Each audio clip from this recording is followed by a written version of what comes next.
Hey everybody, Pastor Josh here, and this is the weekly update for Redeeming Grace Church. It is December 12th of 2022.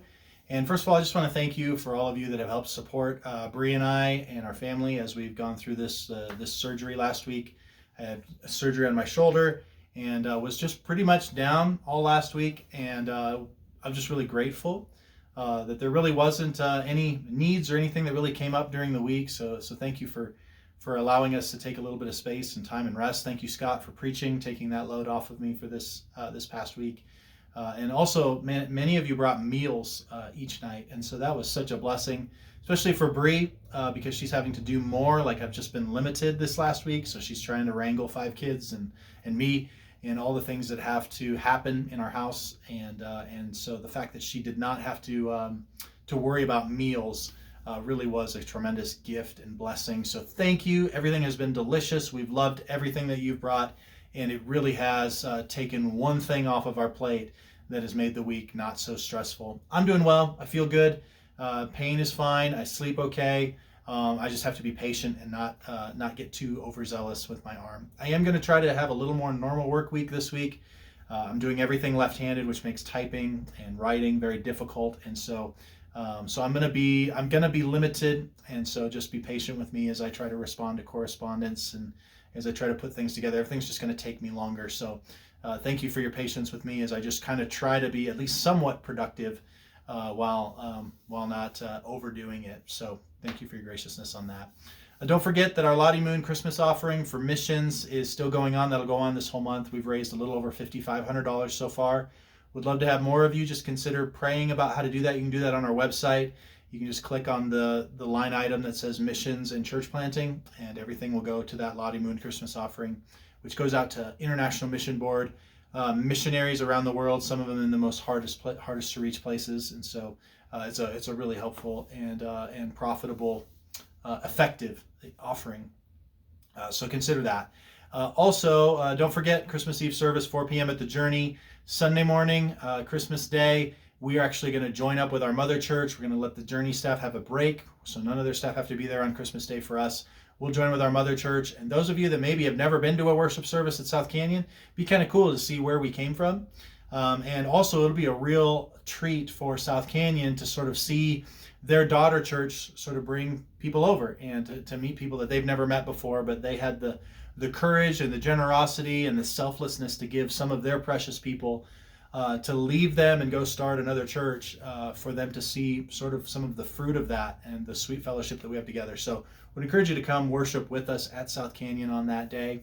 And then also we'll have a New Year's Day brunch in place of our regular worship service. There won't be any childcare on that day. We'll just enjoy a brunch together. So plan to bring your best brunch dish. We'll share that around the tables. We'll have a devotional. We'll share some testimonies. And that'll also be our 3rd birthday. So that'll be kind of a special service on that day. That'll be a little bit unusual, but I think really enjoyable for us to share some fellowship around the tables and just celebrate 3 years of the church. One of the things that's coming up in the new year is that my men's group that's on Tuesday mornings is going to shift to Monday evenings. I've done Tuesday morning for years now, going back 6-7 years ago. And that has been sort of the staple. That's still great. Love that group. But also I know that there's a growing number of guys in our church that would love to be a part of this, but they can't do Tuesday mornings. So I'm going to try something new. I'm going to shift the Tuesday morning to Monday night. So we're going to go the night before. So Monday nights will now be sort of men's study night here at the Ministry Center. And we'll go through this book, Bible Doctrine by Wayne Grudem. This is actually the smaller version, if you can believe that. This is the smaller version of this bad boy, Systematic Theology. Look at that thing. It's like 1,400 pages. This is the textbook that I use to teach through systematic theology for our Timothy Pastoral Apprenticeship students. And this is one of our best classes. And so we're taking the condensed version. They've kind of reduced it down and kind of cut out some of the extra stuff that maybe only theology nerds think about. And so this is really good. This is like 52 chapters or so, and we'll just go chapter by chapter through this for as long as we have interest. It looks intimidating, but it's actually very readable, very understandable, and so that will be the plan, is to be here at 6:30 on Monday nights, starting in the new year, for men to come, read this chapter ahead of time, discuss these deep theological truths, pray together, And so it'll be kind of men's study on Monday nights. I haven't come up with a cool name for it, but it seems like there would be a good name for that. I'll think about that. I also would encourage you, like, this would be the kind of thing that actually teenagers could really do, middle school and high school students. So if there's some of you younger guys that want to kind of come in and enjoy some discipleship and some teaching on Bible doctrine, this is not just strictly a grown men thing. And it would be great if we just had a building full of men on Monday nights opening up their Bibles and this theology book and just really going deep into the things of God and enjoying feasting on God and His Word and in sound doctrine together. So that's coming up in the new year, something to just look forward to. Some other things is that the next Life Inc. quarter, we're hoping to co-host with South Canyon. So if you could spare 8 or 9, or even just 1 or 2 Tuesday evenings during the next quarter, I think it's February, March, if I'm right, over at South Canyon, they're going to physically host it, but we would love to sort of like socially, relationally host it with them and give a local church feel to that outreach ministry. So consider that. The young adult group is planning to continue on Thursdays into the new year. They've got some ideas for a new study. And so if you're a young adult, we have a very flexible definition of that. I think there's some people even in their early 30s that are coming to the young adult group. If you would love to be a part of that or connect with that, they've got some really cool things that they're thinking about for this new year in terms of their study on Thursday nights. And so would encourage those of you that are in that group to think about that. Also, what was the other thing I was thinking about? The new growth class on Sunday mornings in the new year will be a how to study the Bible.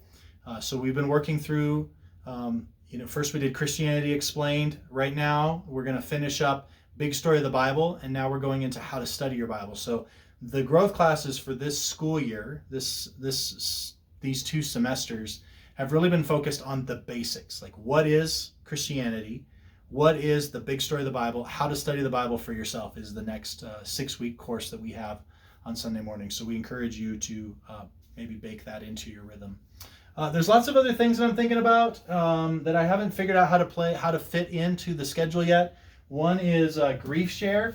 I have all the Grief Share materials. This is basically a Christian support group that helps people walk through the various kinds of grief that they've been in, whether that's the death of somebody, whether that's a diagnosis, a disease, a loss of job, a divorce. And man, we just have so many people in our church who have been through hard things and are still in the midst of grieving. We have so many people that we're reaching out to that have just a lot of trauma and difficulty.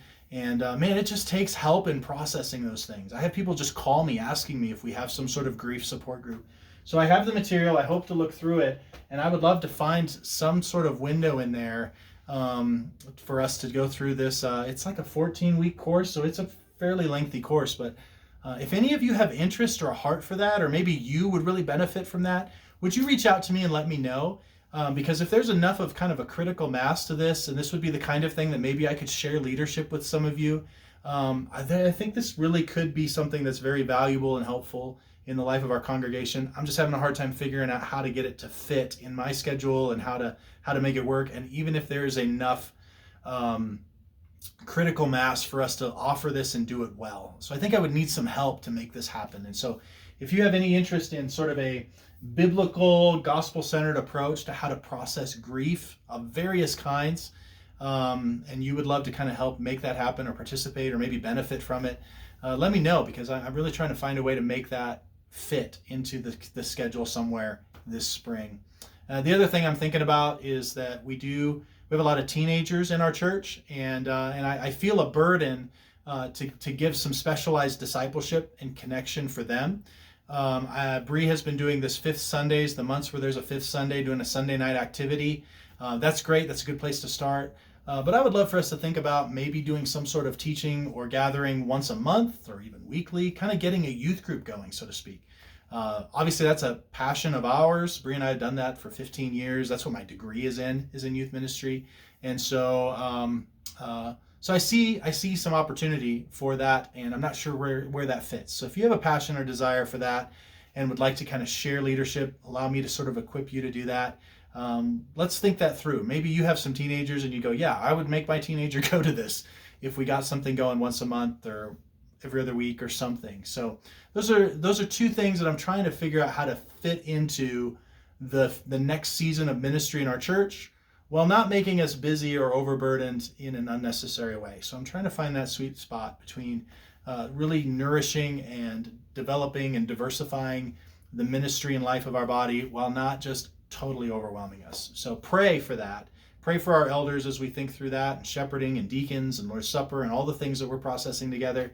Pray about the congregation, and as you think about this new year, maybe there's some ways to sort of look at your calendar, look at your schedule, and maybe there's 1 or 2 evenings a week that you would go, yeah, let's, for this next season, not forever, but for this next season, invest in some particular ministries, some strategic ministries connected to the local church, and let's just see what the Lord does with that. So, all right, that's enough for now. Let me know if any of these things kind of prompt a thought or a desire or interest in you. Let's have some conversation and just see if there isn't some things that sort of develop that we get to do kind of together as the body of Christ in this next season. I love you. Hope you're having a great week, and I'll catch you next week.